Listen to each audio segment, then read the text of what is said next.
Now, Arjuna is perplexed.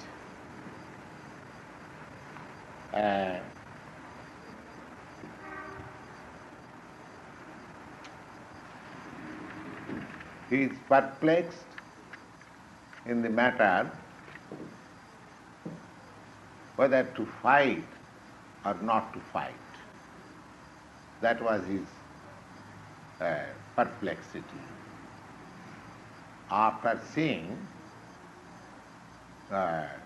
his relatives in front of him with whom he was to fight, he was perplexed. And there was some argument also with Kṛṣṇa. Kṛṣṇa, of course, did not encourage him. Now, here is a point that Kṛṣṇa is the Supreme Personality of Godhead. What is that? What? What is this book? Well, this is the translation of the Bhagavad-gītā. But no, you can hear me. I am hearing. Yeah, no, don't turn your attention.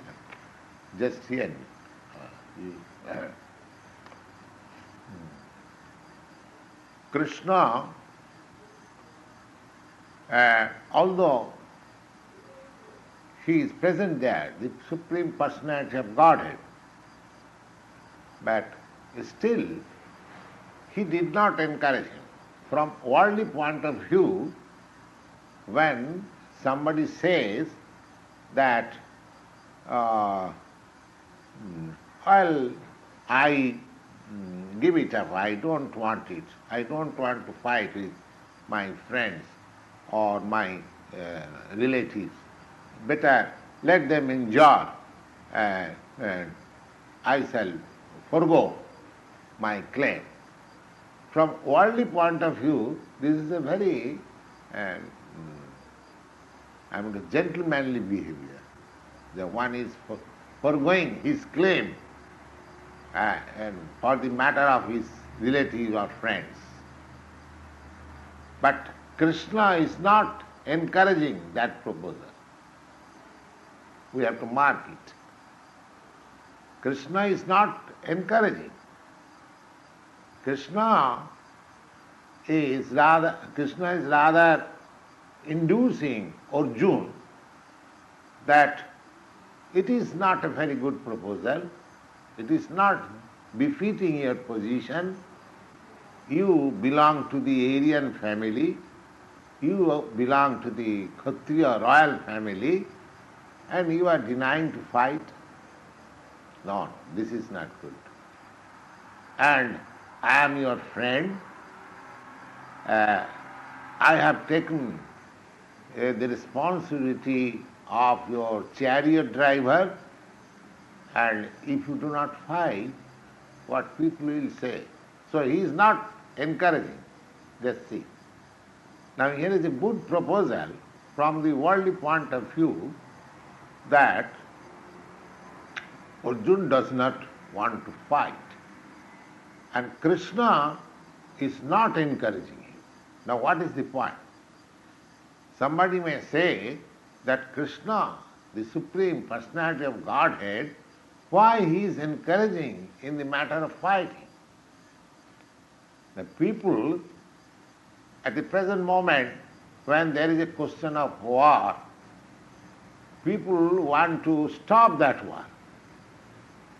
At the present moment, the movement is going on between all nations, so they do not want war. But here we see that Kṛṣṇa is not discouraging war. We have to mark this point. He is not discouraging war, but he is rather advocating, inducing Arjuna that no, this is not befitting your position. You must fight. You must fight. So here is a point that sometimes we may do something which is approved by the general public, but it may not be approved by the supreme authority. Superficially, it may appear very appealing to the sentiment of the public, but factually such thing may not be correct. May not be correct. If we accept Kṛṣṇa as the Supreme Personality of Godhead, and while he was inducing Arjuna to fight, it does not mean that he was inducing Arjuna to do something wrong. But from a worldly point of view, Arjuna was a very pious man, and he was declined to fight, and not to kill his kinsman, not to kill his friend. This is a very important point. So he argued,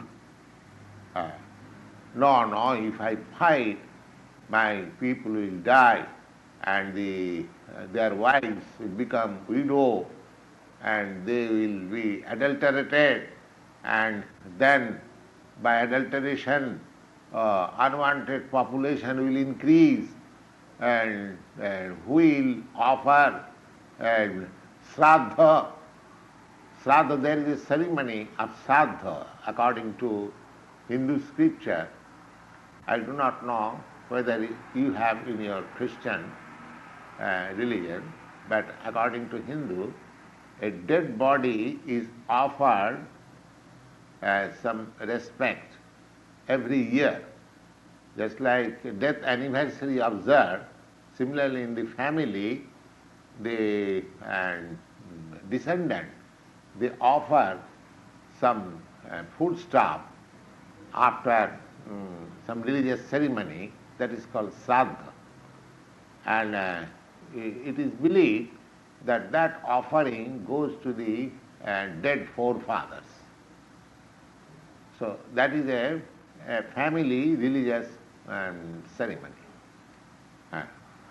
So Arjuna said that if these people will die, we will offer that evolution to the forefathers. So from ordinary point of view, from the point of view of a family man, he argued with Kṛṣṇa in so many ways. And at the end, he decided that I cannot fight. I cannot fight.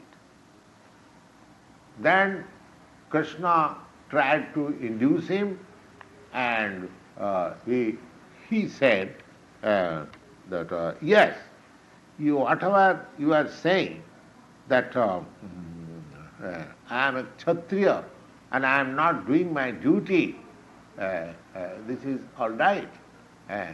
But my mind is perplexed.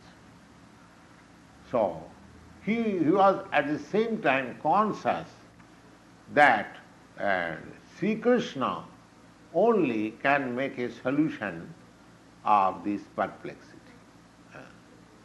So he said, Karpanna dosupa hatasabhava prichyami tang dharma sangamura cheta jatseva san nischitang burhistanme shishasti hang sadhimang tang prabanyam. Karpanna dos. Karpanna dos means a miserly man. Miserly man. He was conscious of the fact that he was a great hero, he was a great fighter, and at the same time the enemies were there. So his actual duty was to fight with the enemy. They are offering, fight. For a Kshatriya, there are some obligations. If somebody challenges that I want to fight with you, a Kshatriya cannot deny. If somebody challenges, yes, I want to bet with you, gambling, a Kshatriya cannot deny. For that reason, the Pandavas lost their kingdom. The other side, his cousin, offered them that all right, let us come to betting. So betting, the bid was, and they offered the kingdom. Now if you defeated, if you are defeated, then you lose your kingdom. So they lost their kingdom. Then the next offer was that if you are defeated, you lose your wife. So they lost their wife. And similarly, they are put, now this time if you are defeated, you have to go to the forest for 12 years. So there was a great plan behind them, and the Pandavas were defeated in so many ways, and they were harassed and embarrassed for not less than 20 years. And now they were to fight face to face. Now he is not prepared to fight. That means he has become miserly. When he is deviating from his duty. Now, so he is conscious that practically I am deviating from my duty. Karpanna dosha, this is my miserly behavior. Dosha means it is a fault on my part. I should not have deviated from this fighting, but my sentiment does not allow me to fight with my kinsmen. So here is a perplexity. So karpanna dosha apahata sabhava dharma sangamura cheta. Not only I am miserly, but I am deviating from my duty, dharma. This dharma means according to different position, just like Brahman, the intellectual society, the Kshatriyas, the administrator society, the Vaishyas, the mercantile society, and the Sudras. Sudras means the laborer class. So these four divisions are always, now you can name in a different way, that doesn't matter, but in every society and for all time these divisions are there. So according to Vedic system, this system is observed by generation. So he was a Kshatriya. The Kshatriya's duty was to fight with the enemy, and he was not executing that injunction. Therefore, he is conscious that dharma sangamura cheta. I am deviating from my religion also. It is the duty of Kshatriya. So I am now perplexed. So jat sreyasyat nishchita. Now you should kindly definitely say. Now here is a position. I do not understand what is to be done. You kindly, jat sreyasyat nishchitam. Nishchitam means definitely. What is right, brihitam me. Now Kṛṣṇa can say, well, I am already saying you that you should fight, but you are not carrying out the order. So he says, sishasti hang sadimang tang prapannam. So he accepted, all right, whatever arguments we have done so far, let us forget that. Now I accept you as my spiritual master, not my friend. Now, the idea of accepting spiritual master, that is also very obligatory, you see. As soon as you accept one, as the spiritual master, first of all, we have recorded in you have heard it, that acceptance of spiritual master must be selected, you see, after careful examination. Just like one selects his bride or bridegroom after careful examination, and in India they are very careful because the marriage of the boys and girls take place under the guidance of the parents. So the parents very carefully see. So similarly, one has to, the acceptance of spiritual master is necessary.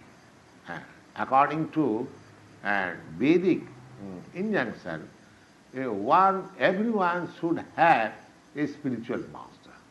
Perhaps you have seen a sacred thread. We have got sacred thread. Mr. Quinn, yes,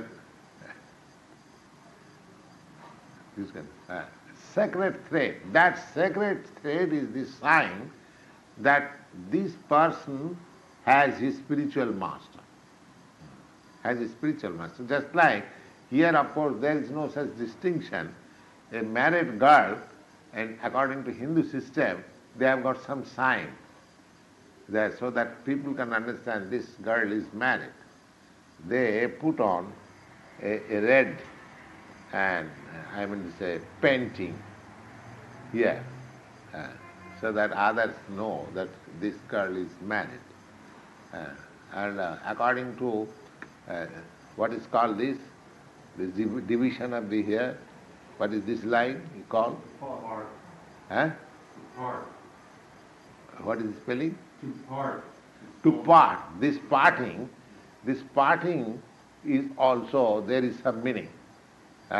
When the parting is here in the middle, then that girl has her husband and she is coming from respectable family. And if the partition is here, then he sees a prostitute, you see. A prostitute cannot, there was king's ruling that a prostitute cannot part here. And then again, when a girl is well dressed, then it should be considered that she has got her husband at home. And when she is not well dressed, then it should be understood that her husband is out of home, you see. And a widow's dress, there are so many, there are symptoms, you see. So, similarly, this thread, sacred thread, is a sign that this person has accepted somebody as his spiritual master. He has got his, just like this red mark symbolizes that this girl has her husband. Similarly, this sacred thread is the symbol that this man has got his spiritual master. So there is a ceremony, you see. So according to Vedic system, one has to accept a spiritual master in order to make a solution of his life. In every step of his life, the spiritual master guides him. He also makes question to the spiritual master and he guides, so that his life, his progress of life may be systematic. Now, to take such guidance means the spiritual master should also be a very perfect man. Otherwise, how can he guide?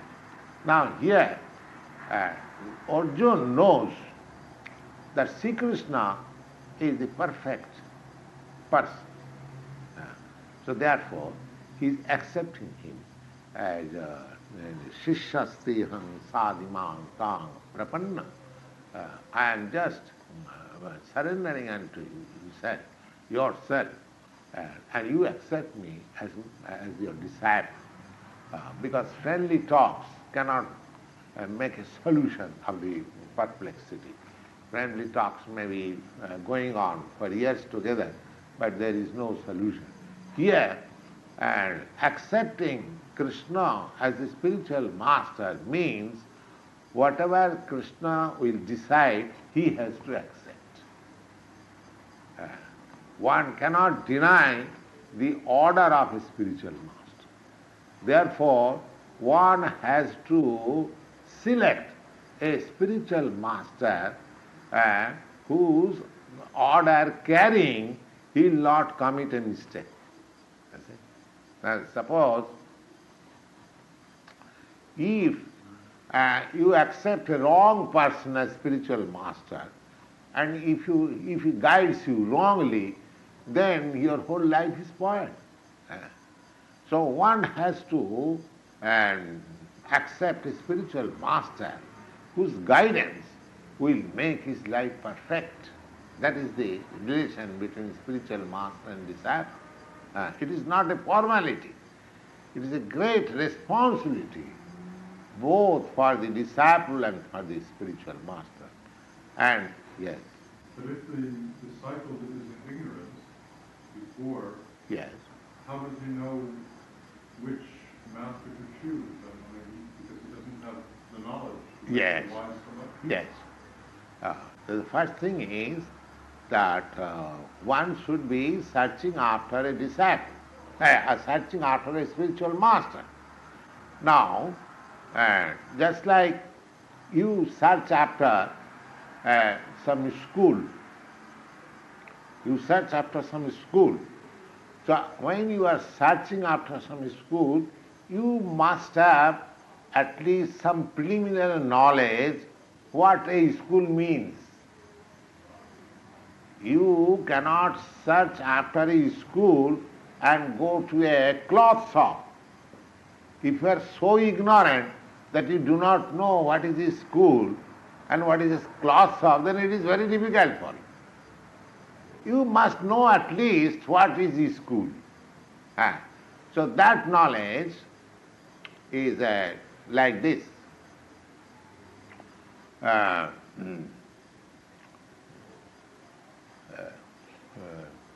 Tadvijnanatham sa gurumeva avigachet samitpani srutriyam brahman. The spiritual master is required for a person who is inquisitive to have transcendental knowledge. He requires a spiritual master. Is it? So, there is another verse in Srimad Bhagavatam, Tasmad gurum prapaddeta jignasu sreya uttamam. Just Tasmad gurum prapaddeta. One should search after a spiritual master who is inquisitive about transcendental subject matter. So unless one is at least conversant with the preliminary knowledge of transcendental matter, that transcendental matter here you can see, Arjuna is perplexed. And now he wants a definite answer. This is the inquiry about transcendental subject matter. So every human being has to inquire. The inquiry must be there. What is that inquiry? That inquiry is that preliminary that every human being is suffering. Ignorant man, just like a cat and dog or an animal, they are suffering, but they do not understand. The suffering they do not understand. Just like we have seen, of course, here animals are slaughtered in slaughterhouse. According to Hindu system, of course, cow killing is not allowed. But there are meat eaters. So according to Hindu system, if anyone wants to eat meat, he should take a goat. According to Hindu system, only goats and lambs can be killed for meat eating. No other animal. No other animal. Cow is not forbidden. Just like the Hindus, they do not eat cow's flesh. And the Muslims, they do not eat, hogs. Hog's flesh they do not eat. They have got some sentiment. But meat eating is also there in the Hindu society. But that is only by goat's meat or lamb's meat. Generally goat. Now these goats are sacrificed before a goddess Kali. So I have seen it, that one animal is being killed, slaughtered, and another animal, which will be slaughtered next, it has been given some grass and it is standing there. You see? It has no knowledge that my next turn is mine. So it is not going away. So this is animal. A human being is not so fool. If there is sign that next time my killing is to be taken up, then at least he will protest or try to go away, something like that, you see. But there is no such thing. So the distinction between animal and man is that the animal is not aware of the sufferings he is undergoing. There are sufferings, both for the animals and for the man. But man is conscious. If a man is not awakened to his suffering, then he is in animal consciousness. So we should not forget that we are always under sufferings. There are three kinds of sufferings. I don't say about this economic problem, or that is also another suffering, but according to Vedic knowledge, or it is a fact, there are three kinds of sufferings. One kind of suffering belonging to the body and the mind. Now suppose I am getting some headache. Now I am feeling very warm. I am feeling very cold. And so many bodily sufferings there are. Then similarly, we have got sufferings of the mind. My mind is not well today. Somebody has called me something, so I am suffering, or I have lost something, some friend, so many things. So sufferings of the body and mind, and then sufferings by the nature. This is called ādyam, which you have no control. In every suffering we have no control, especially suppose there is heavy snowfall. The whole New York City is flooded with snow and you are all put into inconvenience. That's a sort of suffering. But you have no control. You cannot stop snow falling. You see? If there is a wind and cold wave, you cannot stop it. This is called ādyam suffering. And the suffering of the mind and suffering of the body is called ādhyātmic.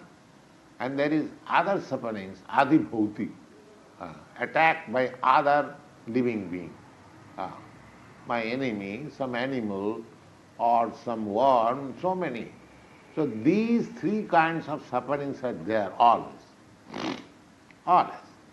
But we do not want all these sufferings. When this question comes, now here Arjuna is conscious that there is a fight, and it is my duty to fight with the enemy, but there is suffering because they are my kinsmen.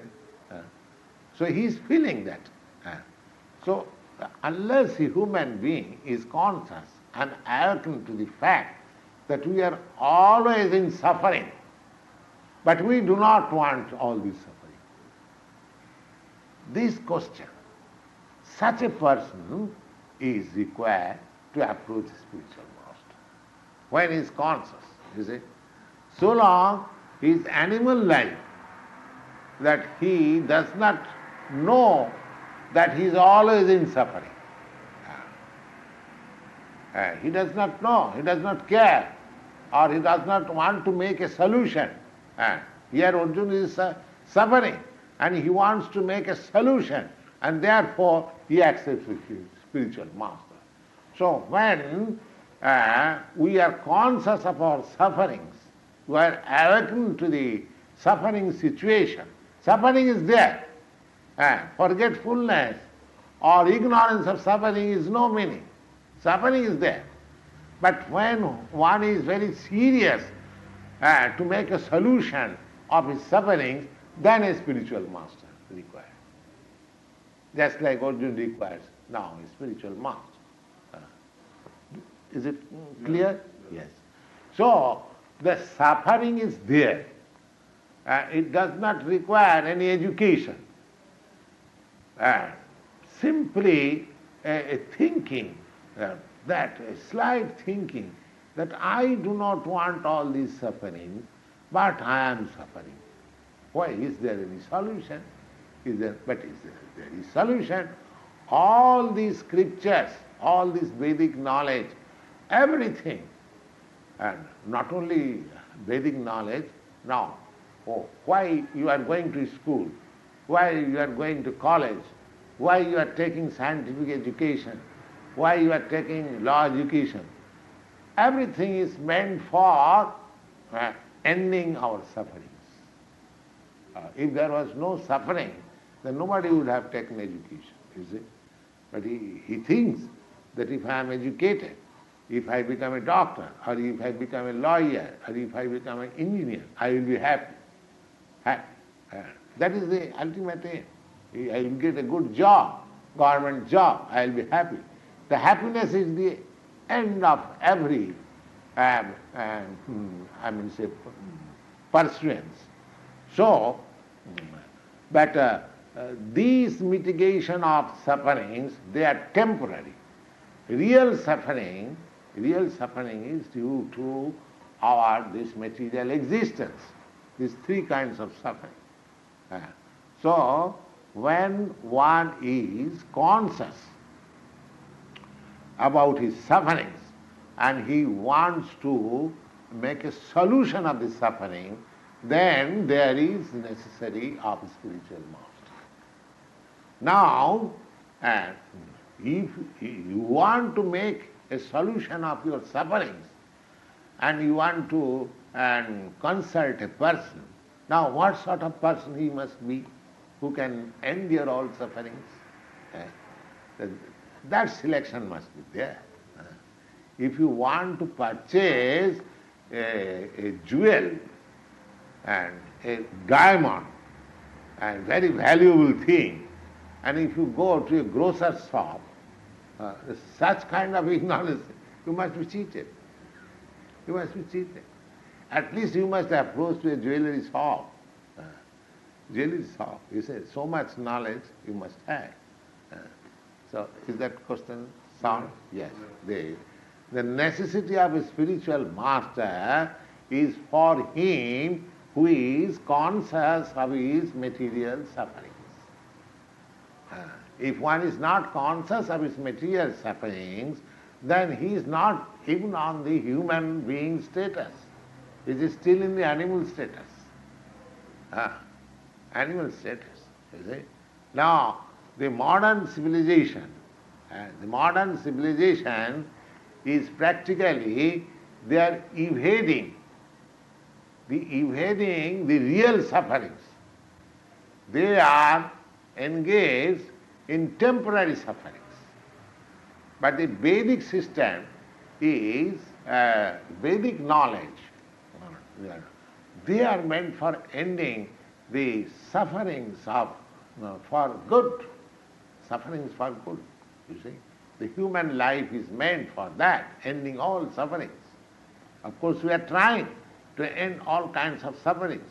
Our business, our occupation, our education, our advancement of knowledge, everything is meant for ending suffering. But that suffering is temporary. But we have to end the sufferings for good. That sort of knowledge is called transcendental knowledge. And if anyone is seeking after that transcendental knowledge, this Bhagavad-gītā is not an ordinary thing, it is transcendental knowledge.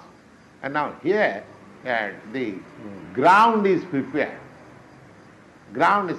Arjuna is conscious of his suffering, perplexity. Now he is seeking a spiritual master. So we should take the position of Arjuna, disciple. When a disciple is serious about making a solution of his suffering, then he requires a spiritual master. And what sort of spiritual master? The Kṛṣṇa, the most perfect man. So a spiritual master is representative of Kṛṣṇa. Of course, Kṛṣṇa is not present before us, but at least we must have a person as our spiritual master who represents Kṛṣṇa. And who can represent Kṛṣṇa? One who is devotee of Kṛṣṇa, in the line, disciplic succession, you see. So, here Arjuna accepts Kṛṣṇa as the spiritual master.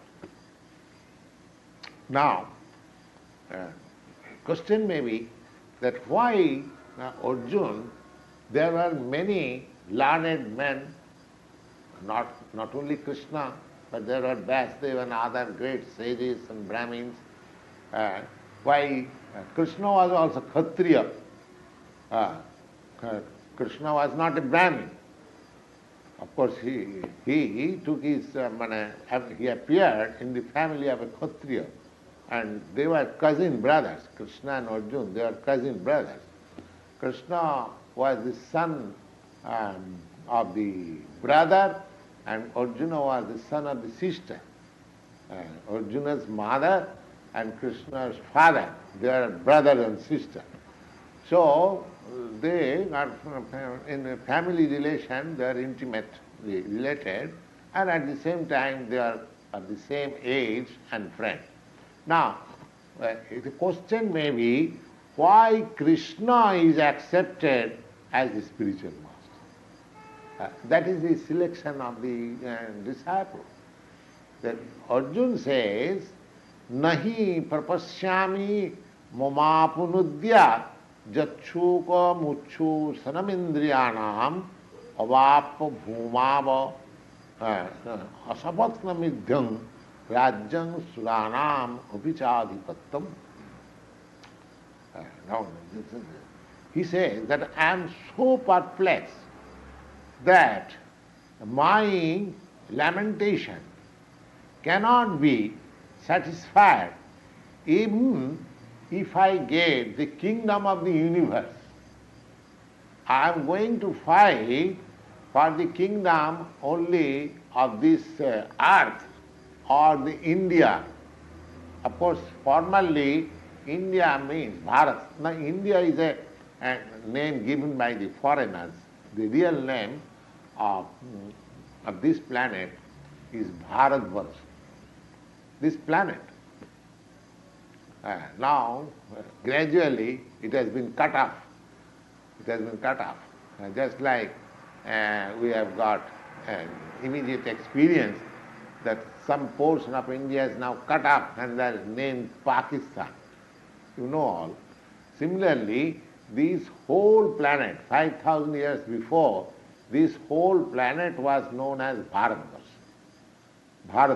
And before that, thousands and millions of years before, this planet was known as Ilavati version.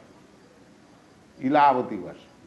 And now, since the time of Emperor Bharat, there was an emperor whose name was Bharat. So, from the name of Bharat, this planet's name became Bharatvarsha. So, up to 5,000 years before, why 5,000 years before? Say up to 4,000 years before, although the modern history cannot give account, chronological account, more than 2,500 years. But we are speaking about 4,000 years before, this planet was called Bharatvarsha. Now Arjuna says that we are going to fight for the matter of this Bharatvarsha planet. This is one of the planets in the universe. But if I get the whole planets of these, the complete planets of this universe, and without any competitor, still the perplexity which has arisen in my mind, that cannot be mitigated. So, now see what sort of responsibility is given to the Kṛṣṇa. Sanjaya Uvaca. Sanjaya said, Eva mukta rishikesam gurakesu parantapaha nadasya iti govindam mukta tushni babhuvaha. Just saying this, Arjuna becomes silent. So I cannot fight. Tam uvaca rishikesa prahasanniva bharata senaya rupan madhi visidantam idangamachaha. Now here Kṛṣṇa is addressed as Rishikesha. Rishikesha, we should always remember that Kṛṣṇa is the Supreme Personality of God. He is present as incarnation. Now,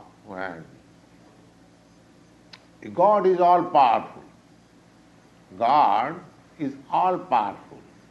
So, if He comes before you, you cannot deny that how is that God has come. You cannot say that. If God is all powerful, then it is His choice. It is His free will. He can come before you, provided you are such qualified devotee.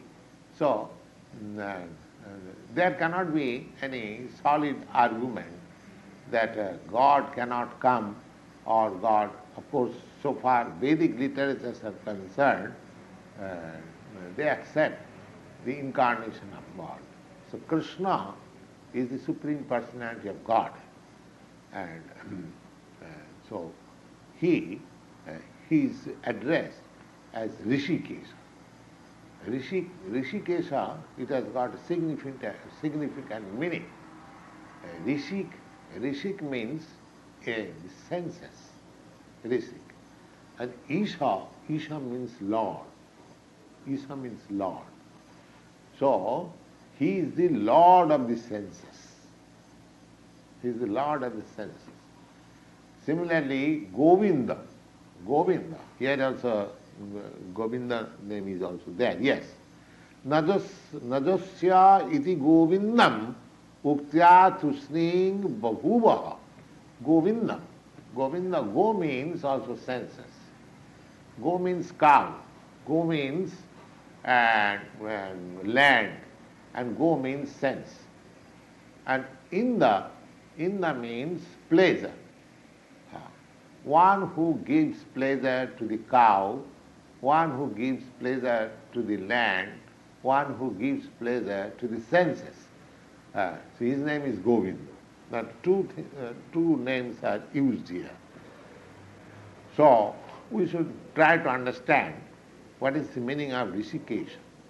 Rishik means Indriya and Isha means Lord. So whatever senses we have got, they actually the proprietor of the senses, not myself. The proprietor of the senses is God. Just like we are sitting in this room is allotted for our sitting under some consideration of rent or whatever it may be, but this room is not ours. That's a fact. We should not consider that I am the proprietor of the room. Although I am using it to my heart's desire as I like, that is a different thing. But as soon as there is some misunderstanding, or the landlord says, now you cannot room in this room, vacate, I have to vacate. You see? Similarly, this is also just like room. This is our body. This body is given to us by God under certain conditions. And as soon as God likes that you should vacate from this body, I have to vacate. Nobody can allow us to stay here. And besides that, just like my hand, this hand, now suppose if this hand is paralyzed, the power of this hand is so long there is power from the Supreme. Otherwise, if my hand is paralyzed, there is no remedy. You see? So we are not the owner of this body, not the owner of the senses. The senses are just like hired from the Supreme Lord. This is a very subtle understanding, one should know. So therefore, actually, the proprietor of the senses is God. Now, if I am the proprietor of this tape record, then it should be utilized for my purpose. Anything which I own, that should be utilized for my purpose. Your things should be utilized for your purpose. So, if God is the proprietor of our senses, then these senses must be used for God's purpose. That is the constitutional position. Now, when these senses are used for other than God's purpose, that is our bondage, conditioned life. When the senses are purified and it is used for God's purpose, that is natural life.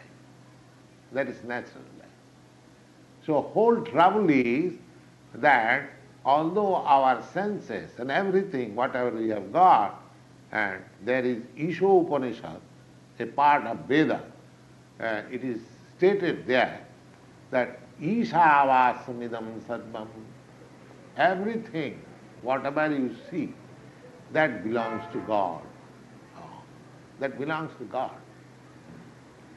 Now, it is our misunderstanding that we are claiming, all the people of the world, they are claiming as proprietor. Now, just like this American land, now you are claiming as the proprietor. But is it a fact? Actually, are you proprietor? Now, say, some hundreds and hundreds years ago when Columbus came, so there were no Americans here, and so you were not proprietor, the land was there. Now, when you shall go away, the land will also be there. So the land belongs to God and everything. Now, we say that we have manufactured this typewriter. Now, this typewriter, the now ingredients, the iron. Have we manufactured iron? No. Iron is received from the mines. It is given by God. Nobody can manufacture iron. Nobody can manufacture anything They can transform from one thing to another. They can bring out the iron from the mine. They can melt and they can transform the shape of the metal in a different way. So that they can do, but they cannot produce iron. They cannot produce anything. Wood, iron, earth, anything, whatever. So the real proprietor is God. Real proprietor is God. Everything. Isāvāsamidam sarvam. This is God consciousness. This is God consciousness. One who is in God consciousness, he is a perfect man. He is a perfect man. So here the significant word, Tamuvacha Rishikesha Prahasan iva Bharata Sena Rubhayan Madhye Visidantam idam vacha. Now, Kṛṣṇa is smiling. Kṛṣṇa is smiling because, yes, you can open it. Yes, yes. Kṛṣṇa is smiling that just see, Arjuna is such a hero, he is my friend, and now he is so much perplexed. Now, when he sat down and Arjuna accepted Kṛṣṇa as the spiritual master, now Kṛṣṇa begins to speak. See Bhagavan vacha. See Bhagavan vacha. Here the book does not say the Kṛṣṇa vacha. See Bhagavan vacha. Now we should understand what is the meaning of Bhagavan. Bhaga means opulence. Opulence. There are 6 kinds of opulence. And what are? Yes. It means what? Opulence. Opulent. Do you follow? Opulence? Yes. Yes. So what are these opulences? Wealth is opulence. Then strength is opulence. Then Vaisajyasya samakkasya bijyasya, strength, and fame. Fame is also opulence. Just like Lord Jesus Christ, the whole Christian world knows. Lord Kṛṣṇa, everyone knows. Or apart from that, President Johnson. Now the whole America and the whole world knows who is President Johnson. Mahatma Gandhi, the famous. So fame is also opulence. And nobody knows me, but he is also a person. He is known throughout the whole world. So this is an opulence. Just like your Rockefeller, they're very rich. Everyone knows in the world. So they are opulent by wealth.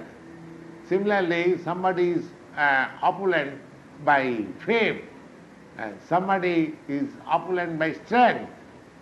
So strength is opulence, wealth is opulence, and fame is opulence. And then beauty. Beauty is also opulence. If one man or woman is very beautiful, he attracts persons. He attracts. So anything that attracts, that is called opulence. A wealthy man attracts. A strong man attracts. A famous man attracts. If somebody famous man comes here, so many people will gather to receive him. So these are opulences. Wealth, strength, fame, beauty, knowledge, and renunciation. 6 things. Anyone who possesses all these 6 opulences in full, he is God. That is the definition of God. Anyone. So when Kṛṣṇa was present on this earth, he soul, his opulence is in full. Opulence is in full. Of course, and we have got all these historical records about him. Now, so far as wealth is concerned, he had 16,108 wives. And for each of them, he built a palace.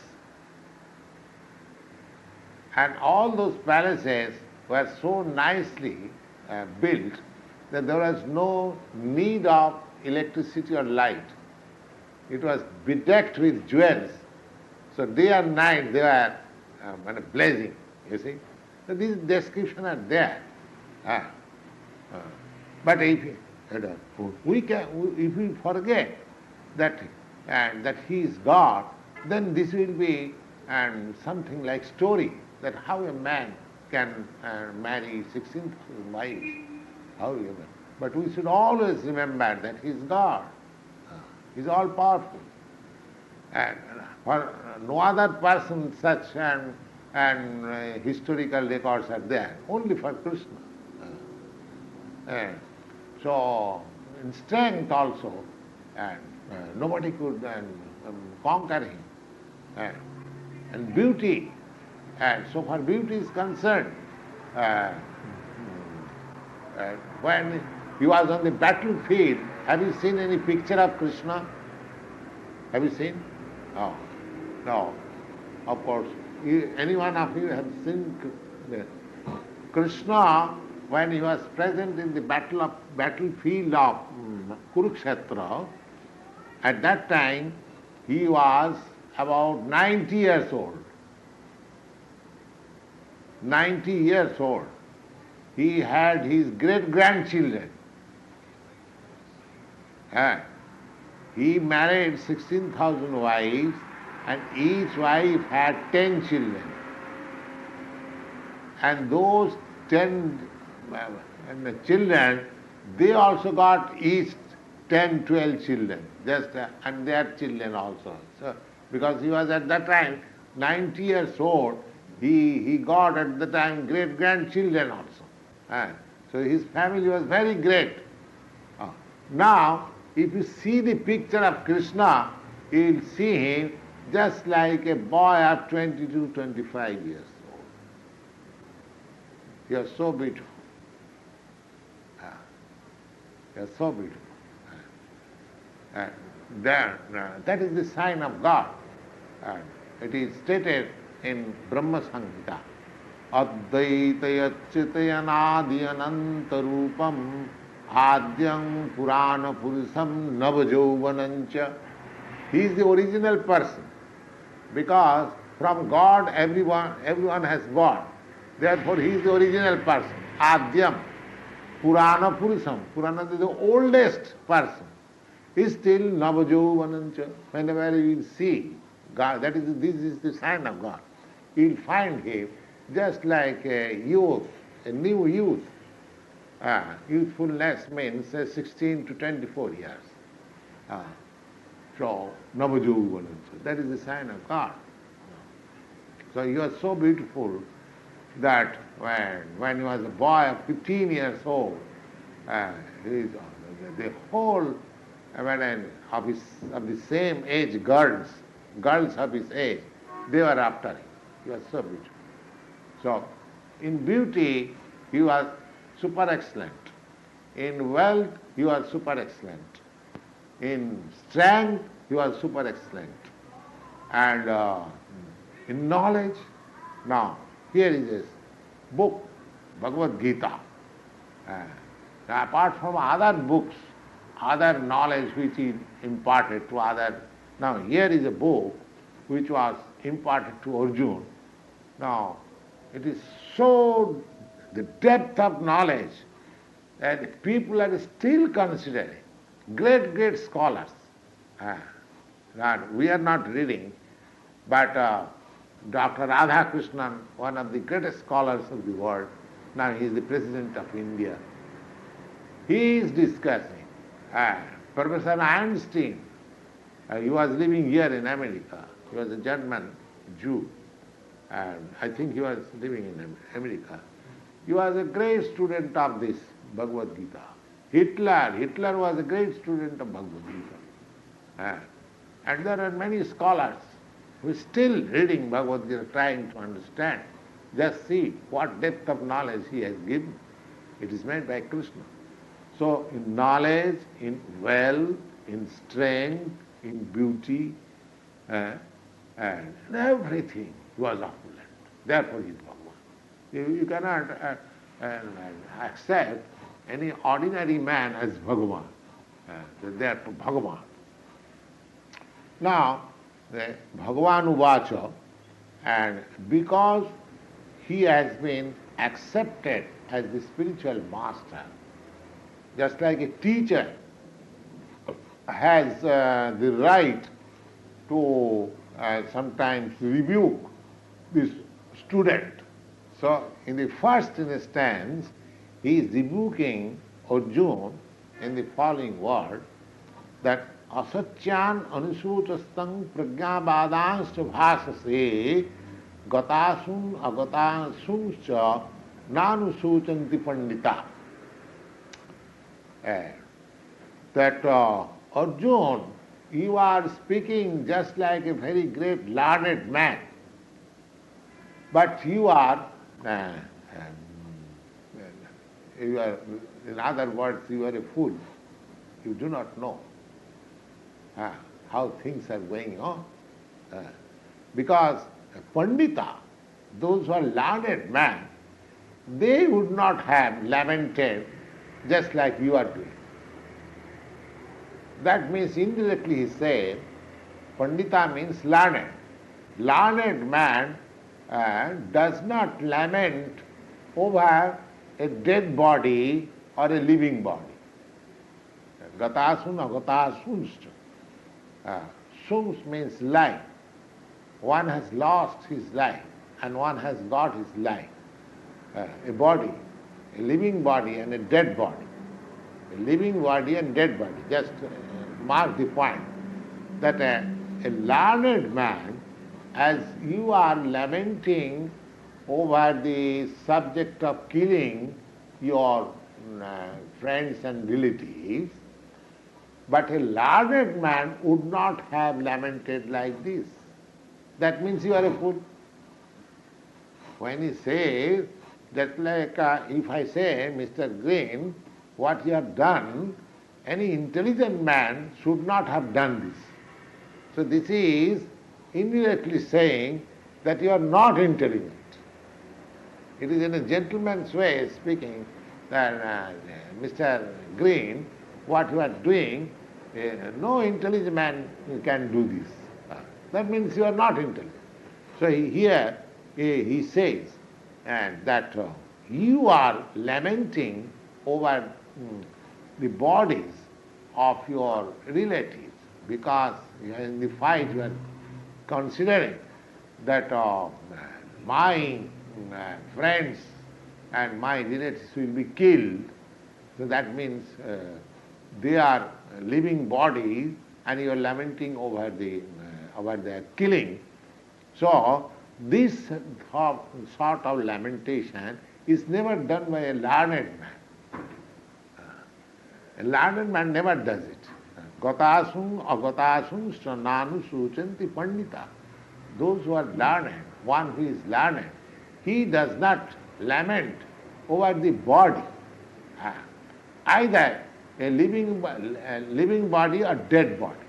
There is no question of that. Now, because one who knows the distinction between the body and the soul, Purāṇa-puruṣam, just like you have heard the name of Socrates. Socrates, great philosopher, Greek philosopher. He believed in the immortality of soul. So he was punished in the court. Hemlock was offered to him that all right, if you believe the immortality of soul, and then you drink this hemlock poison. So he drank.